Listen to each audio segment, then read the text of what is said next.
Hello guys, അപ്പോൾ നിങ്ങൾ ഗവി പോലെ പ്ലാനിങ് ഉണ്ടോ? അങ്ങനെയാണെങ്കിൽ ഈ വീഡിയോ ഫുള്ള് കാണട്ടോ. കാരണം എന്താ വെച്ചാൽ എനിക്കുള്ളൊരു എക്സ്പീരിയൻസ് വെച്ചാണ് ഞാനിത് പറയണത്. ഞാൻ കോട്ടയത്തോട്ട് വർക്ക് ചെയ്യണത്. അപ്പോൾ അതുകൊണ്ട് തന്നെ ഞാൻ നേരെ കോട്ടയത്ത് നിന്ന് പത്തനംതിട്ട സ്റ്റാൻഡിലേക്ക് ബസ് കയറി.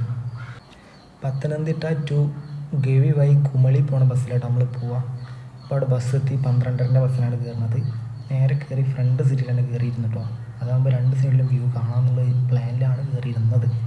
12:30 വണ്ടി സ്റ്റാർട്ട് ചെയ്യും. 208 രൂപയാണ് കേട്ടോ നമുക്ക് കുമളിയിലേക്ക്, അതായത് പത്തനംതിട്ട ടു കുമളി 208. ഉച്ചക്ക് 12:30 ബസ്സിന് കയറിയുകൊണ്ട് 2 മണിയൊക്കെ ആകുമ്പോൾ ഫുഡ് കഴിക്കാൻ ആങ്ങാമൂഴി ജംഗ്ഷനിൽ നിർത്തും. അവിടെ നിന്ന് കുഴപ്പമില്ലാത്ത രീതിയിലുള്ള ഫുഡൊക്കെ കഴിച്ച്, ഫുഡ് നോർമൽ റേറ്റ് ആട്ടോ വരുന്നത്. ഒരു 60 റുപ്പീസാണ് വരുന്നത്, 60 രൂപ. പിന്നെ അതിലേക്ക് ഫ്രൈ എന്തെങ്കിലും വേണമെങ്കിൽ അതിന് എക്സ്ട്രാ എമൗണ്ട്, അത്ര ഉള്ളൂ കേട്ടോ. അവിടെ കുഴപ്പമില്ലാത്ത രീതിയിൽ ബഡ്ജറ്റ് ഫ്രണ്ട്ലിയാണ്. പിന്നെ അത് കഴിഞ്ഞിട്ട് നേരെ ഫോറസ്റ്റ് കയറാൻ പോവാം. പിന്നെ നമ്മളുള്ള ഒരു വൈബ്, കാടും മലയൊക്കെ താണ്ടി വേറൊരു വൈബാണ്.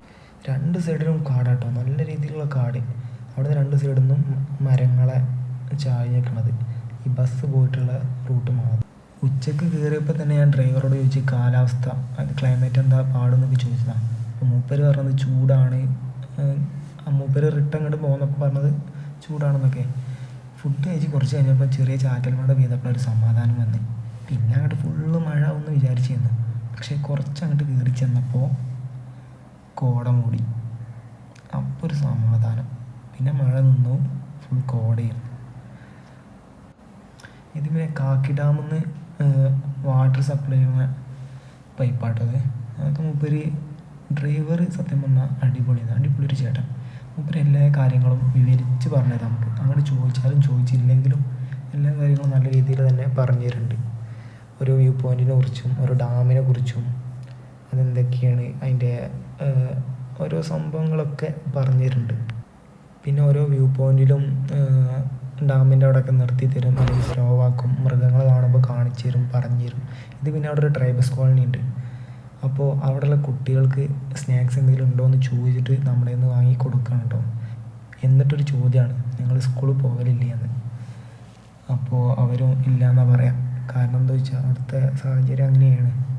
പൈസ, പിന്നെ വണ്ടി സൗകര്യം, അങ്ങനെയൊക്കെ നോക്കുമ്പോൾ അവരുടെ അവസ്ഥ വളരെ മോശമാണ്.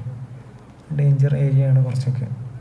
പിന്നെ നമ്മുടെ ഭാഗ്യം പോലെ മൃഗങ്ങളൊക്കെ കാണാം. ഞങ്ങൾ ആന, മലയണ്ണാൻ, ചെങ്കീരി, കരടി, പിന്നെ സിംഹവാലൻ കുരങ്ങ്, അങ്ങനത്തെ കുറച്ചെണ്ണത്തിനെ കണ്ടു.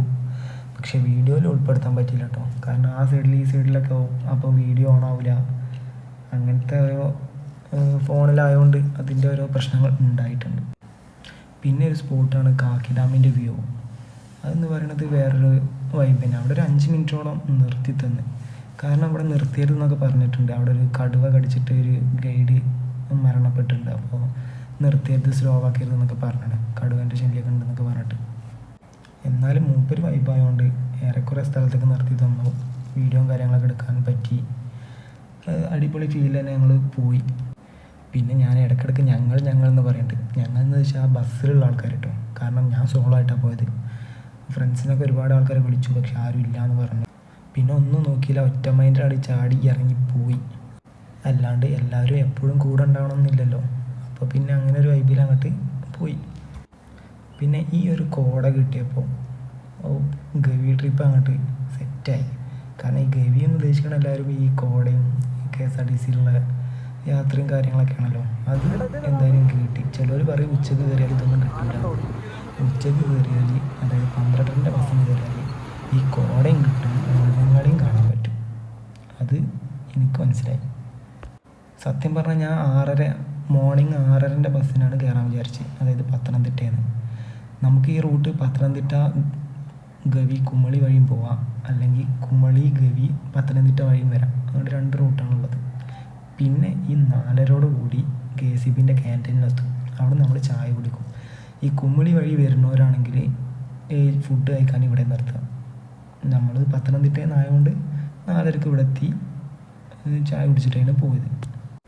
പിന്നെ ഈ ഗവി എന്ന് പറയുമ്പോൾ എല്ലാവരും വലിയ എന്തൊക്കെയോ ഒന്ന് പ്ലാനിങ്ങിലുണ്ടാവും. അതായത് ആ സിനിമ കണ്ടിട്ടുള്ള ആ ഒരു വൈബാണെന്നൊക്കെ വിചാരിക്കും. പക്ഷേ ഗവി എന്ന് പറയുമ്പോൾ ഈ KSRTC യാത്രയും കോട മൂടിയിട്ടുള്ള ഈ ഫോറസ്റ്റ് വൈബാണ്.